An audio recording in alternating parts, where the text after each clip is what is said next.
Ben 10 was a bit unusual because it was an action cartoon first and foremost, during an era where its peers on Cartoon Network were more light-hearted comedies, Grim Adventures and Foster's Home for Imaginary Friends quickly springing to mind.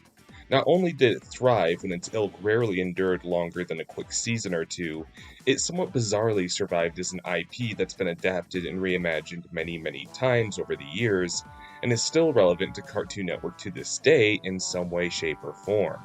Again, in an era where a number of factors make superhero adjacent action shows hard to come by. That's because there's a bit of genius to Ben 10, frankly, that I feel goes undersung, and I'd love to bring a green radioactive light to that. Ben 10 had a premise that was easy to sell, a kid taking on the superhero power fantasy using an extraterrestrial gadget that allowed him to transform into 10 different aliens. This is honestly pretty brilliant because it erases a lot of the inherent problems that come with action cartoons. Quite often, an action hero formula either has to stretch their characters' abilities to keep their material fresh in a series where they solve problems with their same powers over and over again, or disperse many roles and abilities among an action team, which comes with the occasional hurdle of evenly distributing a narrative spotlight among a large ensemble of characters. Ben 10 is great because he's his own superhero team. He can swap between 10 physically distinct identities with their own powers and specialties, meaning the show rarely felt repetitive and there are many ways he could solve his own problems. But he could have this benefit without having to share a great deal of character development with a huge extended cast. That's not to say the form Ben chose only impacted him physically. Even in small ways, the crew made sure the perspective of the show changed with Ben's form. Ben remained primarily conscientious and operative in his alien forms, but there's this great touch where his voice does indeed change to match his new body, but the voice actor of each alien is so well directed that it was clearly a 10-year-old boy in an intermediate aged alien's form. Check it out. I'm totally hot. Though, along with their strengths, Ben would also inherit an alien's baggage, and he quickly found that even with great power at hand, there's no easy answer for his problems. I feel as kids, we often fantasize about having outlandish powers that would make our lives so much easier.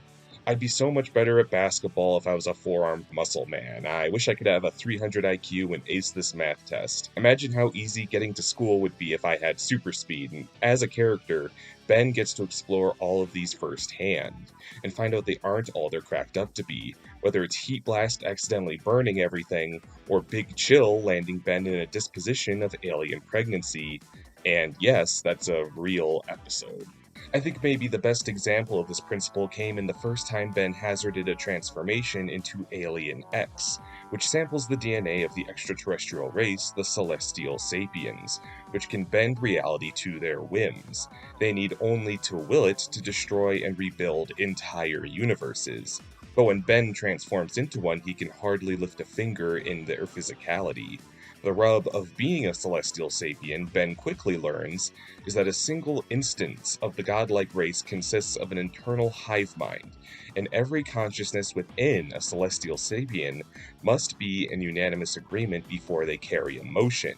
Ben can't get his particular inner celestial neighbors to agree on anything, and so in the body of the most powerful being in the galaxy, Ben is little more than dead weight. In this way, Ben 10 wasn't just a fun action show, but one that very thoroughly understood the mentality of being a kid. A child's brain spends a lot of time in the cloud of disappointment, whether it's the toy or game you wanted that just isn't that great, or learning more about someone who isn't who you thought they were.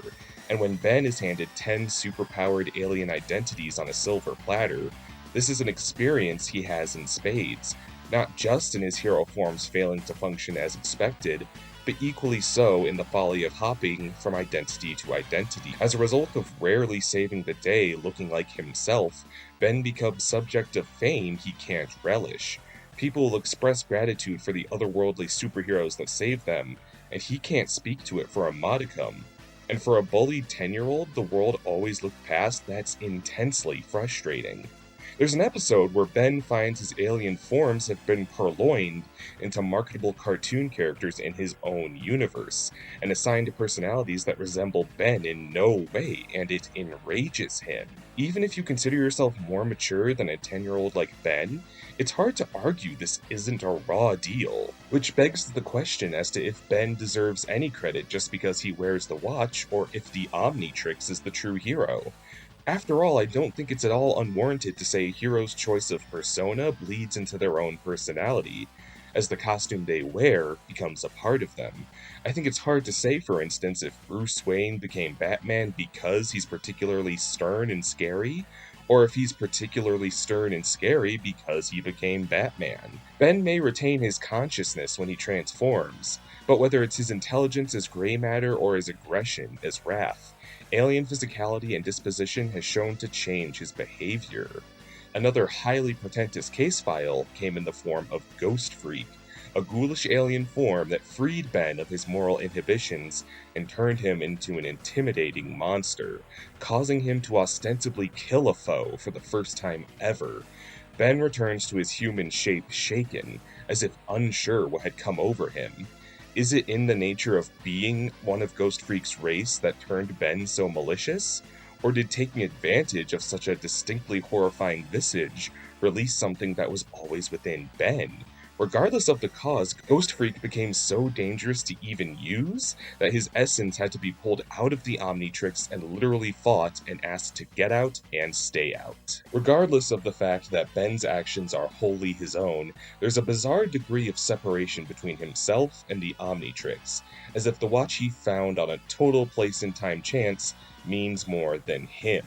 His actions are consistently separated from those of his alien alter egos by the people around him. And when you perform all the work of being Diamond Head, Accelerate, and Wild Mutt, but get none of the glory or even infamy, that'll take a chunk out of your ego. This occurs with many superheroes who can't take pride in their work, in a world where no one else will. But even as Ben's identity as the holder of the Omnitrix becomes less of a secret, he's still overlooked in favor of the Omnitrix. As Ben begins to work closely with the Plumbers, the intergalactic police from which his own grandpa hailed, he finds that even when people know him as a person and a face besides that of a scaly alien, they place the Omnitrix as a priority that only just so happened to cling to a young man. Ben finds himself in the shadow of his own bestowed super weapon.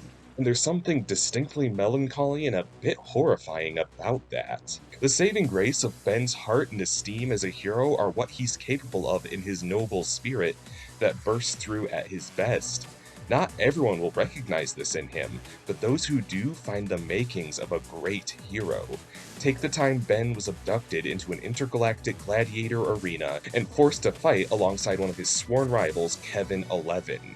Ben finds himself overpowered and his Omnitrix overheated, while Kevin uses his immense power to win the day. But what saves Ben isn't any superpower of his own, but the fact that in an earlier battle he spared an opponent in the ring who would owe him his life and follow up on the pact. It's the same compassion that allowed Ben to reason with the misanthropic and deadly DN aliens. It wasn't strength begotten by turning into Alien X, Swampfire, or Humongousaur, but Ben's heart and good intentions.